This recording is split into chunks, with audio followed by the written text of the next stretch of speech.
Hello students, आज हम लोग नया चैप्टर स्टार्ट करेंगे जिसका नाम है यूनिट्स एंड मेज़रमेंट।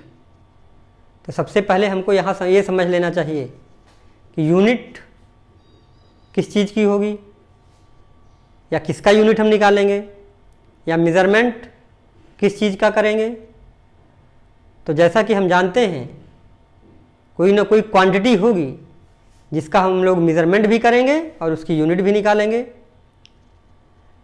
तो हम जानते हैं क्वांटिटीज़ दो तरह की होती हैं, नंबर 1 फिज़िकल क्वांटिटी एंड दूसरी है नॉन फिजिकल क्वांटिटी। तो फिजिकल क्वांटिटीज़ क्या होती हैं? The quantities which can be measured directly और indirectly and in terms of which laws of physics can be expressed. मतलब कि ऐसी कुछ क्वांटिटी होती हैं जिनको हम मेज़र कर सकते हैं डायरेक्ट या इनडायरेक्ट वे में, और उसके टर्म में हम लोग लॉ ऑफ फिजिक्स को एक्सप्लेन करते हैं या एक्सप्रेस कर सकते हैं। जैसे कि हम लोग जानते हैं लॉ ऑफ ग्रेविटेशन, अभी हम लोगों ने पढ़ा F = G m1m2/r²। यहाँ पर हम जानते हैं m1 और m2 क्या हैं? दो मासेस हैं। ये क्वांटिटी है, फिजिकल क्वांटिटी है, क्योंकि इसको हम लोग मेज़र भी कर सकते हैं। जैसे कि कोई बॉडी है, उसका मास 5 kg हो सकता है, 50 ग्राम हो सकता है, एटसेट्रा कुछ भी हो सकता है। इसी तरह दो मासेस के बीच में जो डिस्टेंस है वो 2 मीटर हो सकती है, 20 सेंटीमीटर हो सकती है, मिलीमीटर में हो सकती है। कहने का मतलब हम लोग डिस्टेंस को भी मेज़र कर लेते हैं। तो अगर हम लोग डिस्टेंस और मास को मेज़र कर लिए तो इसके टर्म में हम लोग लॉ ऑफ फिजिक्स, जैसे कि यहाँ पर न्यूटन्स लॉ ऑफ ग्रेविटेशन को एक्सप्लेन कर सकते हैं या एक्सप्रेस कर सकते हैं। ओके। तो दूसरी है non physical quantity. Non physical quantity means the quantities which can not be measured, जैसे एक्सप्रेशंस हैं, हैप्पीनेस है, एंजाइटी है। हम ये नहीं कहते हैं कि हम कितना खुश हैं। हम खुश होने की कोई मेज़रमेंट नहीं है। हम ये नहीं कह सकते कि हम 10 kg खुश हैं या 10 मीटर खुश हैं, ऐसा तो कहते नहीं हैं। हम ऐसा कह सकते हैं हम इतना खुश हैं, तो ऐसा नहीं है। तो हम लोग खुशी का कोई यूनिट या कोई मेज़रमेंट नहीं निकाल पाते हैं। इसलिए मतलब ऐसी क्वांटिटीज़ जिनको हम लोग मेज़र नहीं कर सकते हैं उसको हम लोग कहेंगे नॉन फिजिकल क्वांटिटी है। ओके। फिर बात आती है फिजिकल क्वांटिटी की। तो फिजिकल क्वांटिटी दो तरह की होती हैं, एक होती है बेस क्वांटिटी या फंडामेंटल क्वांटिटी और दूसरी होती है डेराइव्ड क्वांटिटीज़। तो फंडामेंटल या बेस क्वांटिटीज़ क्या होती हैं? The quantities which are independent and can not be further resolved. ऐसी क्वांटिटीज़ जो इंडिपेंडेंट होती हैं और उनको हम फर्दर ब्रेक नहीं कर सकते हैं, उनको हम लोग क्या बोलेंगे? फंडामेंटल क्वांटिटीज़ या बेस क्वांटिटीज़। वो बेस क्वांटिटी हैं, वो किसी पर डिपेंड नहीं करती हैं। जैसे कि मास है, लेंथ है, टाइम है। अभी हम लोग SI सिस्टम पढ़ेंगे तो वहाँ पर 7 फंडामेंटल क्वांटिटीज़ पढ़ेंगे। कौन सी क्वांटिटीज़ हैं fundamental? Mass, length, time, electric current, temperature, luminous intensity and amount of substance. Okay. तो ये क्या हो गई? फंडामेंटल क्वांटिटीज़, जो कि किसी क्वांटिटी पर डिपेंड नहीं करेगी। दूसरी होती है derived quantities. Derived quantities means the quantities which are based on fundamental quantity, या हम कह सकते हैं the quantities which are derived from fundamental quantity. ऐसी क्वांटिटीज़ जो फंडामेंटल क्वांटिटीज़ के माध्यम से उसको हम ले करके उसको बिना उसके हम उसको बना नहीं सकते हैं दूसरी क्वांटिटी को। मतलब डेराइव्ड क्वांटिटीज़ कैसी क्वांटिटीज़ हैं? जो फंडामेंटल क्वांटिटी पर बेस होती हैं। ओके। जैसे एक एग्जांपल ले लेते हैं, जैसे वेलोसिटी है। तो वेलोसिटी को हम लोग जानते हैं, वेलोसिटी का फार्मूला क्या है? Velocity = displacement upon time. ठीक है। Velocity = displacement upon time. अब देखिए डिस्प्लेसमेंट क्या है? डिस्प्लेसमेंट आपकी कोई ना कोई लेंथ होगी, और टाइम टाइम आपका फंडामेंटल क्वांटिटी है ही है। डिस्प्लेसमेंट भी फंडामेंटल क्वांटिटी है। इसका मतलब वेलोसिटी को हम लोग डिस्प्लेसमेंट मतलब लेंथ और टाइम के फॉर्म में लिख लेते हैं जो कि फंडामेंटल क्वांटिटीज़ हैं। कहने का मतलब वेलोसिटी हमारी डेराइव्ड क्वांटिटी हो गई, ठीक है। इसी तरह आप एक्सीलरेशन को देख सकते हैं। एक्सीलरेशन क्या होता है? Change in velocity upon time. Velocity क्या है? Displacement upon time. तो अगर आप इसको रखेंगे तो डिस्प्लेसमेंट अपॉन टाइम, टाइम और टाइम का तो टाइम स्क्वायर हो जाएगा। कहने का मतलब फिर डिस्प्लेसमेंट क्या है? लेंथ है। टाइम ये भी फंडामेंटल क्वांटिटीज है। तो एक्सीलरेशन भी फंडामेंटल क्वांटिटी से मिलकर बनी हुई है। तो कहने का मतलब एक्सीलरेशन भी हमारी डेराइव्ड क्वांटिटी है। तो हम लोगों ने अभी क्या पढ़ा? क्वांटिटी पढ़ा। क्वांटिटी दो टाइप की हैं, कौन सी? फिजिकल और नॉन फिजिकल, जिनको हम मेजर कर सकते हैं और उसके टर्म में हम लोग लॉ ऑफ फिजिक्स को एक्सप्रेस करते हैं, वो हमारी फिजिकल क्वांटिटीज़ हैं। नॉन फिजिकल क्वांटिटीज़ क्या हैं? जिनको हम मेजर नहीं कर पाते हैं। फिर फिजिकल क्वांटिटी दो टाइप की हैं, फंडामेंटल क्वांटिटी और डेराइव्ड क्वांटिटी। फंडामेंटल क्वांटिटीज़ क्या हैं?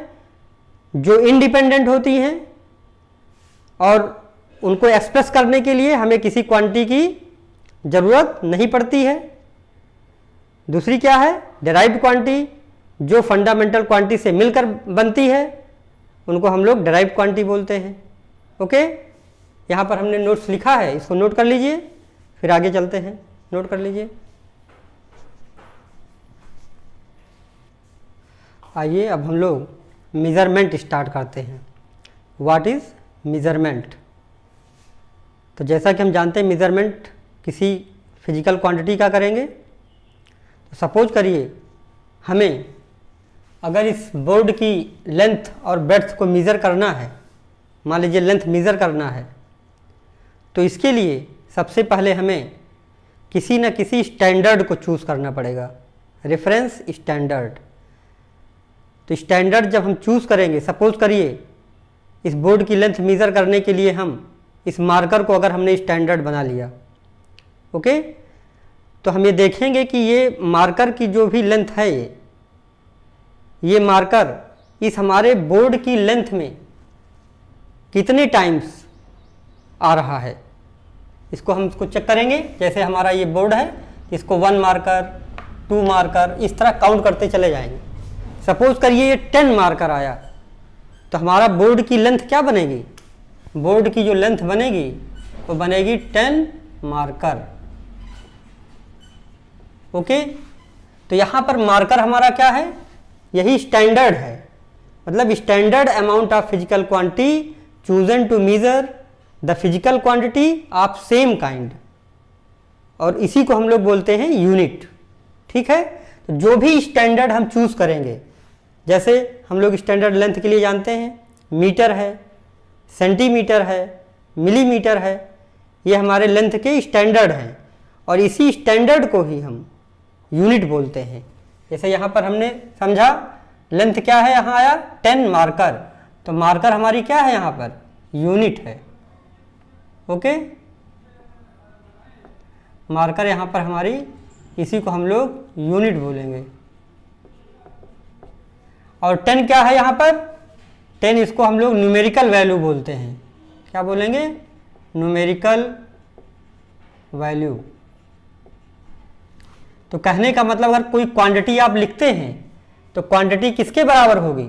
Numerical value multiplied by unit. ठीक है, सपोज करिए इसी बोर्ड की लेंथ को 2 स्टूडेंट ने मेजर किया और उसकी वैल्यू आई, एक ने मेजर किया लेंथ को, उसने निकाला सपोज करिए 3 मीटर,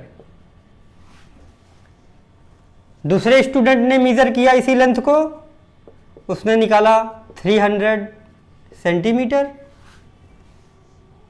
ओके, दोनों स्टूडेंट ने, देखिए एक ने निकाला लेंथ 3 मीटर और दूसरे ने निकाला 300 सेंटीमीटर।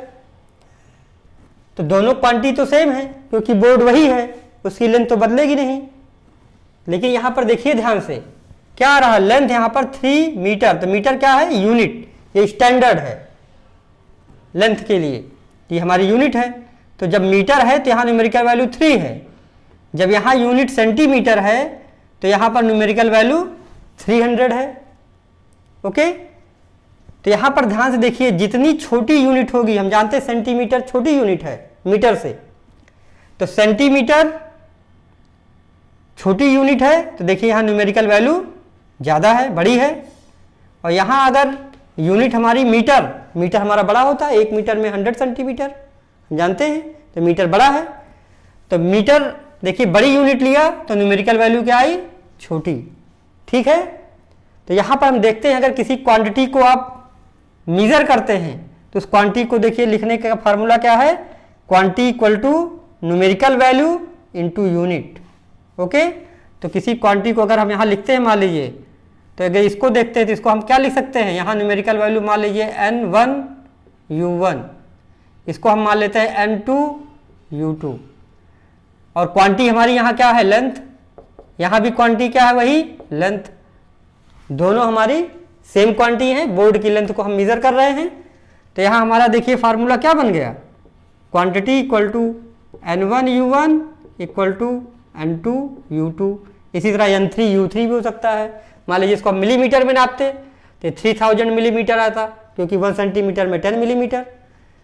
तो जैसे ही यूनिट हम चेंज करेंगे न्यूमेरिकल वैल्यू चेंज हो जाएगी, unit change numerical value change. और एक चीज़ और ध्यान रखना है, अगर यूनिट हम बड़ी लेंगे तो न्यूमेरिकल वैल्यू हमें क्या मिलेगी, छोटी, और अगर यूनिट हम लोग छोटी लेंगे तो न्यूमेरिकल वैल्यू क्या मिलेगी, बड़ी। इसका मतलब हमारा unit is inversely proportional to numerical value है। ठीक है, ये बात आपको समझ में आ गई होगी। यहाँ पर देखिए हमने डेफिनेशन भी लिखा है मेजरमेंट का। मेजरमेंट क्या है, process of comparing the quantity with a standard amount of the physical quantity of the same kind। कहने का मतलब कोई मिला के मेजरमेंट क्या है, मेजरमेंट है कंपैरिजन। कंपैरिजन किससे, स्टैंडर्ड से। तो कंपैरिजन विद द स्टैंडर्ड, ठीक है। तो compare the standard with the quantity to be measured, जिस क्वांटिटी को आपको मेजर करना है उसके स्टैंडर्ड से उसको कंपेयर करेंगे। अब स्टैंडर्ड हमारा डिफरेंट हो सकता है, जो स्टैंडर्ड होगा उसी को हम लोग यूनिट बोलेंगे। देखिए यहाँ पे लिखा है हमने, compare the standard with quantity to be measured, जिस क्वांटिटी को मेजर करना है उसके स्टैंडर्ड से उसको कंपेयर करेंगे, तो इसी को हम लोग क्या कहेंगे, मेजरमेंट। जैसे अगर मान लीजिए हमने एक स्केल लिया और एक स्केल से इसको मेजर करना शुरू किए, तो वहाँ पे हम लोग सेंटीमीटर के टर्म में निकाल सकते हैं, मिलीमीटर के भी टर्म में निकाल सकते हैं। तो सेंटीमीटर हमारी क्या है, स्टैंडर्ड है, तो लेंथ के लिए क्या बन गया, यूनिट। मिलीमीटर भी स्टैंडर्ड है, तो लेंथ के लिए क्या है, ये यूनिट। ओके, और इसी तरह से एक और डेफिनेशन यहाँ पे हमने लिखा है मेजरमेंट के लिए। Measurement is made in multiples of reference. Measurement क्या होता है, जो रेफरेंस मतलब स्टैंडर्ड, रेफरेंस का मतलब यहाँ क्या है, स्टैंडर्ड, जो भी हम स्टैंडर्ड लेंगे उसके मल्टीपल्स में। Measurement is made in multiples of reference. जैसे यहाँ पर देखिए क्वांटिटी इक्वल टू क्या बना, न्यूमेरिकल वैल्यू इनटू यूनिट, और यही रेफरेंस ही यहाँ पर यूनिट है। इसका मतलब उसका जितना टाइम्स यहाँ आएगा, जैसे हमने लिखा है यहाँ पर लेंथ 3 मीटर, तो मीटर क्या है, रेफरेंस है, और कितनी बार वो मीटर आया है उस लेंथ को मेजर करने में, 3 टाइम्स, 3 बार उस मीटर को हमने नापा है, तब जाके ये लेंथ आई है। इसी तरह यहाँ पर अगर सेंटीमीटर हमने रेफरेंस लिया तो सेंटीमीटर उसमें 300 टाइम्स आया हुआ है, मतलब 300 मल्टीपल है लेंथ। ठीक है, तो कहने का मतलब measurement is made in multiples of reference, और इसी रेफरेंस को, this reference is called as unit. इसी रेफरेंस को हम लोग यूनिट बोलते हैं। ठीक है, तो ये मेजरमेंट है सिंपल। मेजरमेंट कैसे करते हैं और मेजरमेंट क्या है, ओके, इसको नोट कर लीजिए, फिर आगे चलते हैं। अब तक हम लोगों ने क्वांटिटी के बारे में पढ़ लिया है। क्वांटिटी आपकी फिजिकल क्वांटिटीज़, फिजिकल क्वांटिटी में भी फंडामेंटल और डेराइव्ड क्वांटिटी, और एक थी आपकी नॉन फिजिकल क्वांटिटी। ओके, अब हम लोग यूनिट के बारे में ज़रा समझते हैं। यूनिट अभी हम लोगों ने पढ़ा, यूनिट क्या है, standard, standard amount of physical quantity chosen to measure the physical quantity of same kind.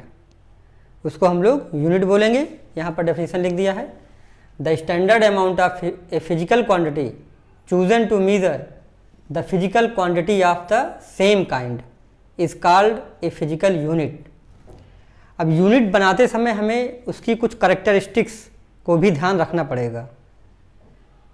Okay, तो पहली करेक्टरिस्टिक है characteristics of physical unit, internationally acceptable. Unit बनाते समय हमें ये ध्यान रखना पड़ेगा वो इंटरनेशनली एक्सेप्टेबल हो, हर जगह मान्य हो। पहले के समय में बड़ी दिक्कत होती थी, हर देशों में अलग अलग यूनिट होते थे। लेंथ की यूनिट ब्रिटिश में सपोज करिए, वहाँ पहले फुट चलता था, पाउंड, FPS सिस्टम चलता था, foot pound second system.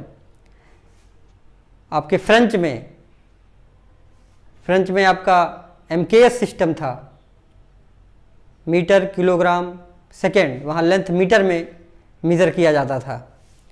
CGS भी फ्रेंच में चलता था, सेंटीमीटर ग्राम सेकेंड, लेंथ को सेंटीमीटर में मेज़र किया जाता था। तो अलग अलग, इसी तरह अलग अलग देशों में, डिफरेंट कंट्रीज़ में डिफरेंट यूनिट्स थे, तो उससे बड़ा कन्फ्यूजन होता था। अगर एक देश का आदमी दूसरे देश जाता था तो वहाँ पर अगर उसको कोई क्वांटिटी लेनी है या बिजनेस करना है तो उसमें बहुत कन्फ्यूजन होता था। ठीक है, तो यूनिट के लिए सबसे पहली क्वालिफिकेशन क्या है? सबसे पहले इंटरनेशनली एक्सेप्टेबल होना चाहिए। जो भी स्टैंडर्ड आप मेज़र करें, जो भी स्टैंडर्ड आप उसको स्टैंडर्ड को अडॉप्ट करें, वो स्टैंडर्ड इंटरनेशनली एक्सेप्टेबल होना चाहिए। दूसरा है ईजिली अवेलेबल, आसानी से वो उपलब्ध हो जाए। ऐसा नहीं हमने ऐसा स्टैंडर्ड ले लिया जो कहीं मिल ही नहीं रहा है। एक देश ने वो स्टैंडर्ड बना लिया, दूसरे देश में वो बना ही नहीं पा रहा है। सपोज करिए यहाँ से दिल्ली में स्टैंडर्ड कोई चूज़ किया गया, वहाँ बन जा रहा है, और यहाँ लखनऊ में वो बन ही नहीं पा रहा है। तो कुल मिला के स्टैंडर्ड हमारा क्या होना चाहिए? इंटरनेशनली एक्सेप्टेबल होना चाहिए, हर जगह मान्य होना चाहिए, ईजिली अवेलेबल भी होना चाहिए, आसानी से वो उपलब्ध हो जाए। और नेक्स्ट है इनवेरिएबल, समय के हिसाब से इसको बदलना नहीं चाहिए। सपोज करिए आपने आइस को ले लिया लेंथ का स्टैंडर्ड, कुछ देर बाद पता चला वो पिघल गया, चेंज हो गई लेंथ। इसी तरह अगर मान लीजिए आपने किसी पेड़ को, ट्री को मान लिया आपने लेंथ का स्टैंडर्ड, तो पता चला आज ट्री 5 मीटर लंबा है तो कल वो 6 मीटर हो गया या 5.1 सेंटीमीटर हो गया। कहने का मतलब समय के हिसाब से उसकी लेंथ बढ़ रही है, तो ये भी मान्य नहीं है। फिजिकल कंडीशंस पर भी चेंज नहीं होना चाहिए और टाइम के हिसाब से भी उसको चेंज नहीं होना चाहिए। पता चला आपने ऐसा स्टैंडर्ड ले लिया लेंथ का, गर्मियों में वो उसकी लंबाई बढ़ जा रही है और ठंडियों में सिकुड़ जा रहा है, तो पता चला गर्मी में आप उसको मेज़र करेंगे तो उसकी लेंथ ज़्यादा आएगी और ठंडक में कम आएगी। तो ऐसा नहीं होना चाहिए। ओके, तो ये तो हमारा था यूनिट। और यूनिट क्या है हम समझ गए, और यूनिट किसी चीज़ का यूनिट बनाने के लिए, मतलब स्टैंडर्ड को चूज़ करने के लिए हमें क्या क्या चीज़ें ध्यान में रखनी चाहिए। ओके, तो हमको मेनली क्या चीज़ें ध्यान में रखनी है? पहला है इंटरनेशनली एक्सेप्टेबल, दूसरा इजीली अवेलेबल, और तीसरा आपका इनवेरिएबल, अपरिवर्तनशील, उसको बदलना नहीं चाहिए। ठीक है, फिर बात आती है टाइप्स ऑफ यूनिट की। यूनिट कितने टाइप का है? तो यूनिट तो किसी न किसी क्वांटिटी का होगा जिसको हम मेज़र कर सकते हैं, तो उस ऐसी क्वांटिटी का नाम है फिजिकल यूनिट। इसका मतलब जितने टाइप की आपकी फिजिकल क्वांटिटी है उतने ही तरह के आपके यूनिट भी बनेंगे। तो फिजिकल क्वांटिटी 2 टाइप की थी, फंडामेंटल या बेस क्वांटिटी और डिराइव्ड क्वांटिटी। तो इससे पता चलता है कि यूनिट भी 2 तरह का होगा। पहला है बेस क्वांटिटी या पहला है बेस यूनिट या फंडामेंटल यूनिट, और दूसरा डिराइव्ड यूनिट। ओके, तो फंडामेंटल यूनिट क्या होगा? The unit of fundamental quantities, या आप ऐसा कह सकते हैं the unit which are independent and can not be further resolve इसको हम लोग क्या बोलेंगे, फंडामेंटल यूनिट। दूसरी है डेराइव्ड यूनिट। तो डेराइव्ड यूनिट क्या है, बेस्ड ऑन फंडामेंटल यूनिट्स, जो फंडामेंटल यूनिट पर बेस हो, या जिसको ऐसी यूनिट्स जो फंडामेंटल यूनिट्स के द्वारा बनती हों। ठीक है, तो यहाँ पर डेफिनेशन लिखा गया है, इसको देख लीजिए। तो टाइप्स ऑफ यूनिट, नंबर 1 है fundamental unit. The units of fundamental quantities is called fundamental unit. जैसे फंडामेंटल क्वांटिटी हम लोगों ने वहाँ क्या लिया था, मास। तो मास की जो यूनिट है, जैसे अगर हम अभी मान लें केजी है, तो केजी हमारा क्या है, ये फंडामेंटल यूनिट है। अभी हम लोग एसआई सिस्टम में हर क्वांटिटी का यूनिट वहाँ पर लिखेंगे, अभी यहाँ पर उसको नहीं यूज़ कर रहे हैं। ठीक है, जैसे लेंथ है, तो लेंथ की आप यूनिट मीटर यूज़ करते हैं। तो जितने भी आपके फंडामेंटल क्वांटिटी हैं, उनकी जो यूनिट होगी उसको हम लोग फंडामेंटल यूनिट बोलेंगे। इसी तरह से derived unit, all other physical units which can be expressed in terms of fundamental units are called derived units. मतलब the units which are based on fundamental units. ठीक है, इसको जरा सा समझ लेते हैं, इसको नोट कर लीजिए। चलिए इसको मिटा देते हैं।